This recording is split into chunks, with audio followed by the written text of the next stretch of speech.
Tudo bem com você? Estamos aqui mais uma vez, eu e Rogéria, hoje para inaugurar um novo quadro. Nós vamos começar a tratar dos princípios e fundamentos do compliance. Então, esses novos quadros serão vídeos que vão tratar de toda a base, de todo o fundamento de um verdadeiro programa de compliance. Hoje, sendo o primeiro vídeo, nós vamos falar sobre o que é o compliance e o que é um programa de compliance. Rogéria, o que é compliance? Bem, eu estava falando aqui pro Fábio que eu não gosto de usar conceitos já prontos, porque me parece que fica mais fácil de entender quando a gente traz para uma realidade que é de conhecimento de todos. Então, assim, se a gente for traduzir a palavra compliance, ela vem do inglês to comply, que significa conformidade, estar em conformidade. Estar em conformidade com o quê? Com as normas, com as leis. Portanto, trazendo essa realidade para as empresas, estar em conformidade, estar compliant é cumprir as normas que foram definidas naquela própria empresa para todo aquele universo de pessoas. Então eu tenho o código de conduta, que é a principal norma de uma empresa, e tenho depois todas as políticas, todos os procedimentos, eu posso ter ordens de serviço, posso ter normas mais específicas para uma determinada atividade e posso ter também regras que sejam puramente operacionais, que vão se aplicar a uma determinada área exclusivamente, que não servem para todos, e aquela área que vai manejar ela mesma aquelas normas, ela mesma vai ter o gerenciamento daquilo. Então, nem precisa que a área de compliance mesmo faça a gestão dessas normas, como, por exemplo, me parece que é o correto que a área de compliance faça a gestão das normas que sejam, assim, para toda a coletividade daqueles empregados. Então, que seriam as políticas, que são as regras gerais. Isso, quando eu falo de fazerem a gestão, quer dizer o seguinte: a gente publica essa norma, a gente verifica se ela tem o fluxo de aprovação corretamente. Isso não quer dizer que eu tenha que cuidar da operacionalização da norma. Isso pode, por exemplo, ficar a critério de uma outra área. Mas aí eu já estou entrando num dos elementos. Perfeito. Mais especificamente. Então, voltando para a questão do conceito que nós estamos falando hoje. Compliance é isso de seguir normas, mas é só isso? Então, se eu estou seguindo normas, eu estou compliant. Então, é muito mais do que isso, né? Essa é a tradução literal da norma. Mas quando a gente fala de estar em conformidade com as normas, o que a gente quer dizer é o seguinte: é de você, num conceito muito mais amplo, muito maior, ter um ambiente que seja harmônico. Então você está em conformidade com a legislação, você está em conformidade com os princípios gerais, com a boa-fé, que é um conceito que, embora agora esteja até positivado no nosso ordenamento jurídico, ele transcende qualquer norma. Então a gente vai além, a gente fala dos princípios éticos, a gente fala de moralidade. Compliance é muito mais amplo do que isso. Às vezes até há pessoas que, quando se fala em compliance, já logo fazem uma relação direta com anticorrupção. Compliance é muito mais do que anticorrupção. Muito mais. Eu acho que é o momento que a gente vive hoje no Brasil. O compliance é sim um mitigador muito importante nas empresas para evitar penalidades que estejam ligadas a desvios anticorrupção, então desvios de corrupção. Então eu acho que hoje é a bola da vez, mas com certeza o compliance tem a questão trabalhista, tem a questão tributária. Então assim, e por aí vai. Mas você falou um ponto sobre, ainda no conceito de compliance, que eu acho que é importante que a gente fale e que isso fique claro para quem não conhece. Você falou o tema moral. Como que o compliance, como que você seguir regras, princípios, como é que isso se transmuta numa moral? Moral de quem? Quem é essa moral? Como é que funciona isso?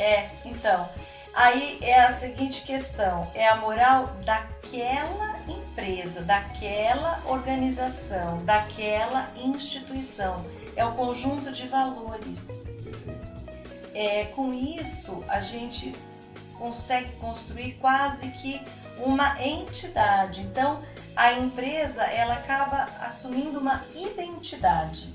Quais são esses valores? Então, você pode ter o valor transparência, o valor integridade, o valor honestidade. São os valores que você vai estabelecendo e que devem, então, nortear a conduta de todos aqueles colaboradores que trabalham naquela organização. Então, por exemplo, se nós temos uma empresa, todas as empresas costumam ter missão, valores. Então, se a gente olhar isso, ali devem estar os princípios que podem fundamentar a atuação do compliance como um todo. Deveria, sim, representar esse conjunto, só que tem que ser para valer. O que eu quero dizer com isso? Não pode ser uma coisa simplesmente para você colocar na parede. De papel. De papel. E muitas vezes, eu estou dizendo muitas vezes assim, por essa realidade que hoje a gente vê nos jornais, Sim. por isso tudo que a gente hoje visualiza no nosso país mesmo, em que você tem às vezes até um código de conduta muito bem escrito, você vê que a empresa tem um programa de compliance que é tido até mesmo como modelo e uma série de atos absolutamente contrários a tudo aquilo que está escrito nesse No programa papel, de perfeito. compliance ocorreram. Então, alguma coisa ali realmente não está casando, né? Tem uma divergência muito grande entre o papel e a prática. Portanto, assim não vale. Tem que ser alguma coisa que efetivamente você tenha aplicabilidade na vida das pessoas. As pessoas têm que sentir aquilo. E isso muitas vezes acontece, porque você pode ver que às vezes você está conversando com algum amigo e aparece alguma notícia no jornal de alguma coisa errada que aconteceu numa empresa e ele fala: na empresa que eu trabalho isso nunca aconteceria. Nunca, porque eu tenho certeza Até que... com orgulho. Com orgulho. Perfeito. Com orgulho. Se algo assim acontecesse, mas eu não tenho dúvida que no dia seguinte a diretoria inteira cairia, porque aconteceria não sei o que. Então, assim, a pessoa tem certeza de que onde ela trabalha, as coisas são muito sérias, muito rígidas, e ele tem que fazer o correto. Não há espaço para coisas erradas, não há espaço para falcatrua. Ele tem essa certeza dentro dele. Perfeito. E você sabe, Rogério, que agora você estava falando que cada empresa tem a sua identidade, a sua moral, né? O professor Mário Sérgio Cortella, que eu gosto muito de ouvir, ele, quando determinadamente ele vai falar assim, o que é, certa vez ele falou, o que é ética? Né? Ele falou assim, ética são um conjunto de valores e princípios que todas as pessoas usam para responder as 3 perguntas da vida que ele fala, que é quero, posso e devo.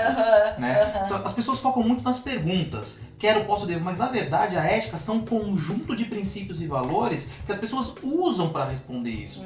Então essas perguntas, na verdade, elas revelam a ética. Então eu acho importante que esteja, o que você falou está perfeito, que as pessoas, que os códigos de ética sejam construídos com base a deixar claro quais são esses princípios. Então aí a gente até retorna, eu tenho visto muitos códigos de éticas que parecem a nossa Constituição Federal.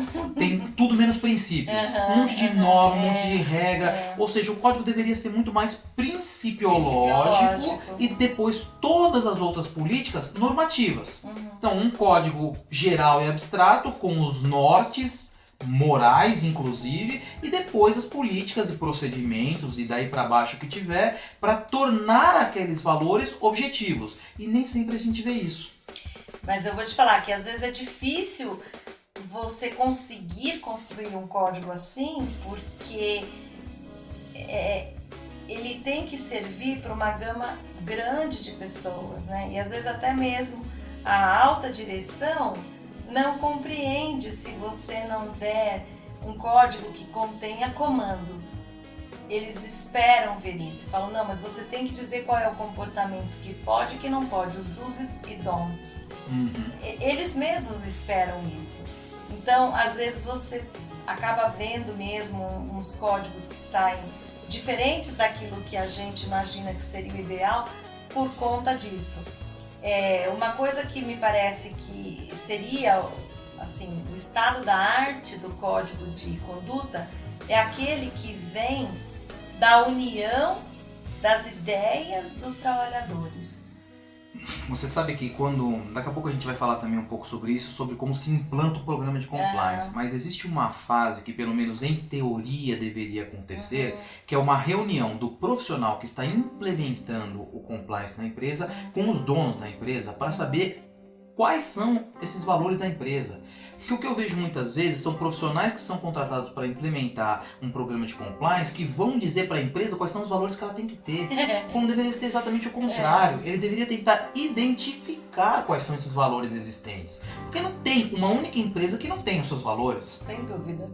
E tem até aquela que a gente fala que é piada, mas não é piada, é real, né? Que o cliente liga para o advogado e fala, olha, eu preciso de um código de conduta porque eu vou ter aqui uma inspeção de um cliente meu importante e eu tenho que apresentar alguma coisa, eu não estava muito ligado nessa coisa de compliance, mas é um cliente importante e eles agora me exigem, então eu preciso, e é tipo para amanhã, eu vou ter essa reunião amanhã às 14h, então você, por favor, me manda um código, né? Não, mas espera aí, mas e os valores, né? Que valores? Alguma vez eu deixei de te pagar? Depois a gente vê isso, agora você me manda só um código.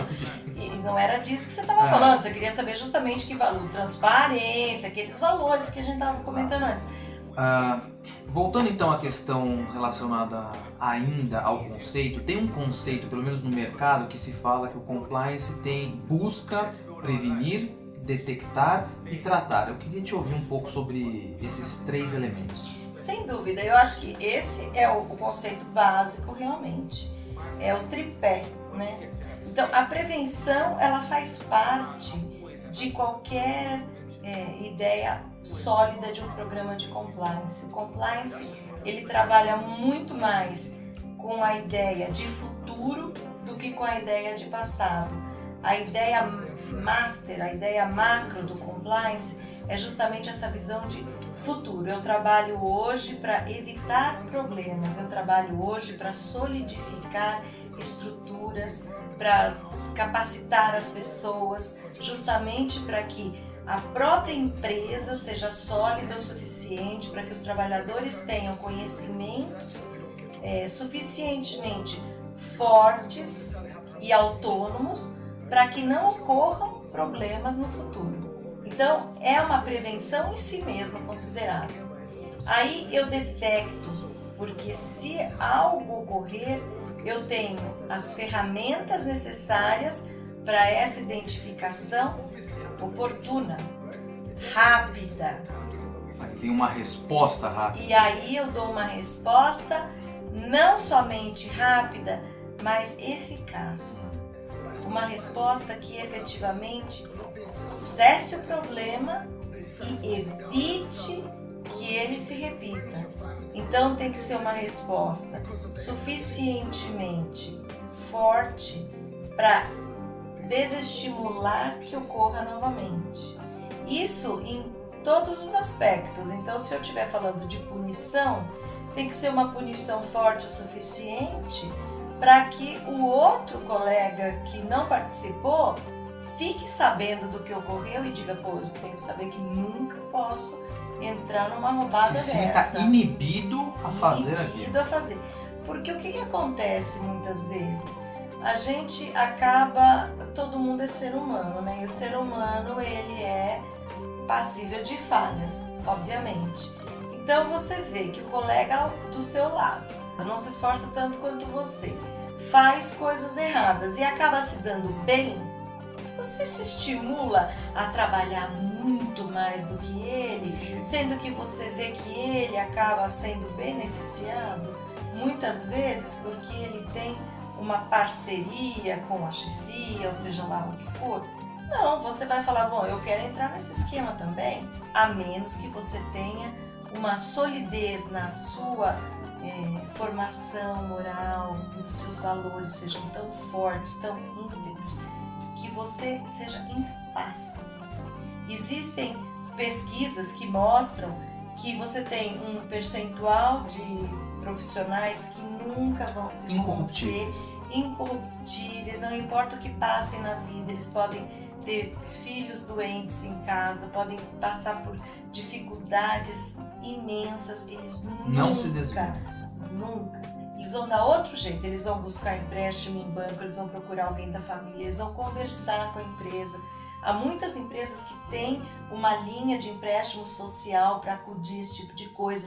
Há empresas que trazem instituições financeiras para fazer justamente os empréstimos consignados.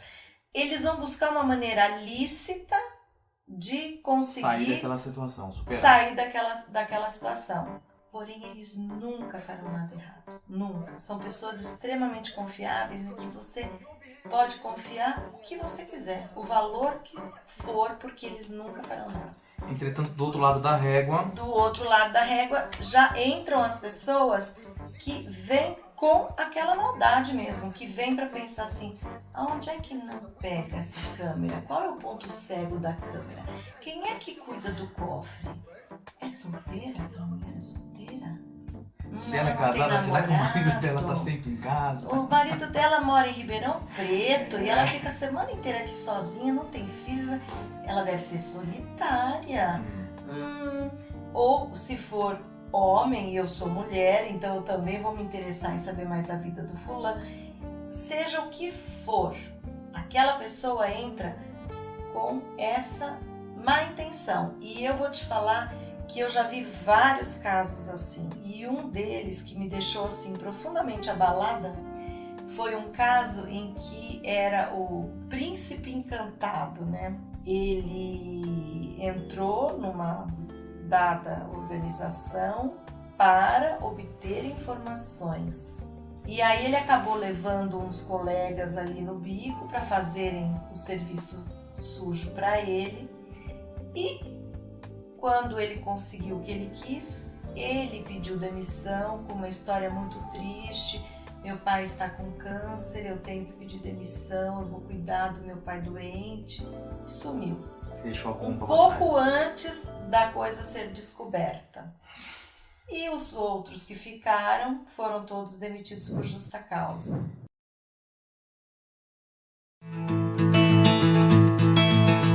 iComply, aprimorando pessoas, fortalecendo empresas.